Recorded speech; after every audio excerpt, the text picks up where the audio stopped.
sound of the Soviet satellite becomes eerily familiar to Americans.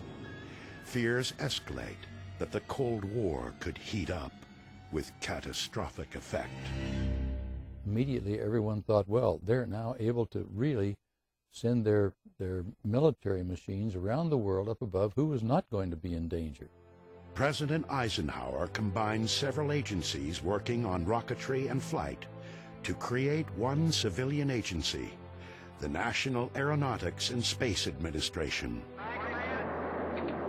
Over the next years, the United States successfully launches satellites with great scientific payback. To prepare for human flight, several animals, including a chimpanzee named Ham, survive the ride to space and back. But once again, these American accomplishments are eclipsed by the Soviet space machine.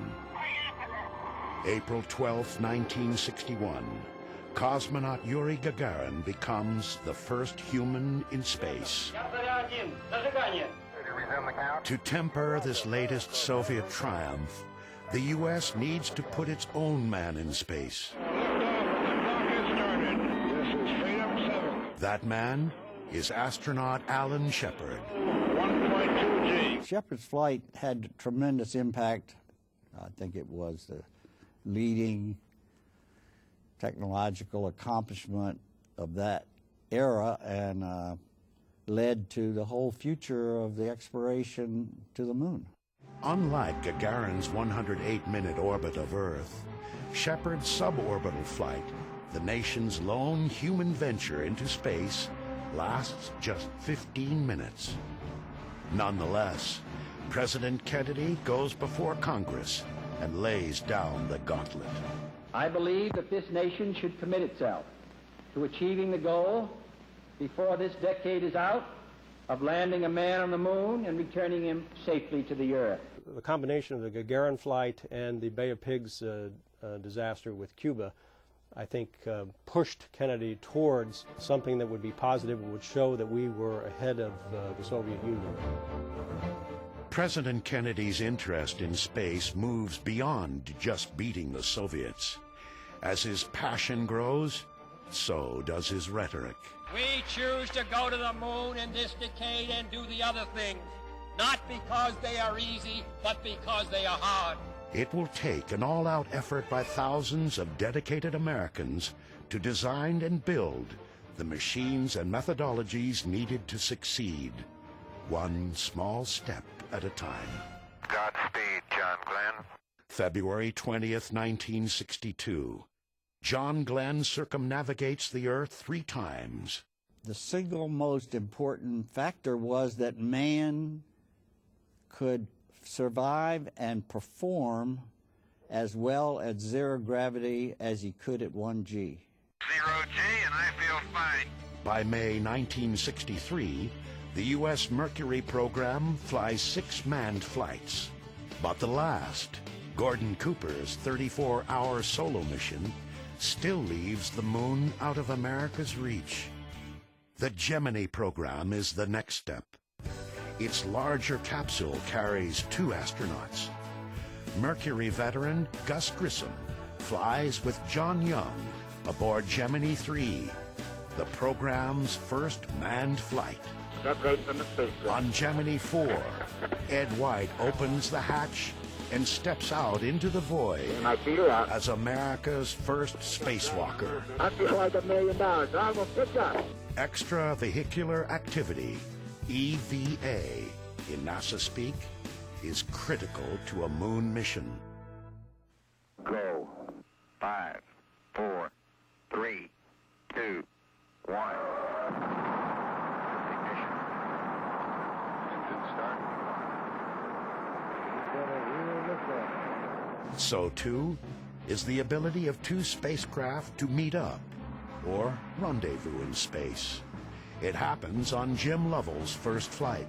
The first rendezvous, Gemini 6 with Gemini 7, I think was a magnificent milestone in the quest to go to the moon, because we had to determine the types of rendezvous that we want to do around the moon. And we first had it just about around the Earth.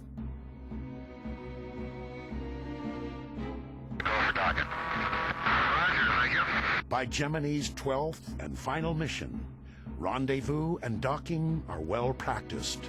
Gemini 12, Houston, Capcom, 1 minute to LOS. New EVA record, beautiful job. NASA is now ready to shoot for the moon. But there are just 3 years left to meet President Kennedy's goal, and no one really knows how close the highly secretive Soviets are. And of the moon itself, little is known. Could be dust up to 25, 30 feet thick. If you landed on it, you would sink into the moon. If you landed on it and set out some fire from the rockets, exhaust, it would cause this huge inferno on the lunar surface. What were the radiation problems on the moon from the sun? What were the thermal conditions you had to deal with on the lunar surface? Getting answers falls to a series of robotic spacecraft. In mid-1966, Surveyor 1 lands on the lunar surface. The 11,000 photos it sends back help to dispel fear and clear the way for the Apollo moon landing program. 2 short months after the final Gemini flight, astronauts Gus Grissom, Ed White, and Roger Chaffee are posing for photos and spending hours in simulators as they prepare for the first Apollo mission less than a month away. January 27th, 1967. The crew is in the capsule, mounted atop an unfueled Saturn 1B for a dress rehearsal of the countdown sequence. Now we gotta get the moon. We can't talk between 2 or 3 buildings. A series of problems has already raised tensions at the launch pad. When 5.5 hours into the test, Ed White's shouts are heard. At that point, things progressed with absolutely stunning speed. I mean, it was only a matter of 20 seconds before the crew was unconscious. Moments later, the pressure from the fire had increased to the point where it literally ruptured the hull of the spacecraft. Toxic smoke spewed into the White Room. The technicians were struggling to get the hatch open and rescue the crew, but they were driven back by the intense heat and the smoke. Many long minutes passed before they could open the hatch, and of course by that point the crew had died. All 3 astronauts were dead. The loss of Grissom, White, and Chaffee momentarily cripples NASA's moon landing program. But as the 3 astronauts are given heroes' burials, Apollo, like another mythological figure, Phoenix, begins its rise from the ashes. Following recommendations of an accident review board, the Apollo command module is redesigned and rewired for safety, all under the wary eye of the astronauts who will fly it. 20 months later, from the same pad Apollo 1 had occupied, Apollo 7 roars off for an 11-day shakedown in Earth orbit. We inherited the first manned Apollo mission, which turned out to be Apollo 7.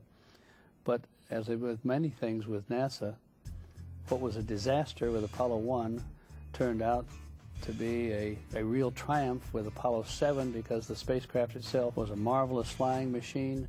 It's also the first time live television shows Earth-bound humans what it's like to be in space.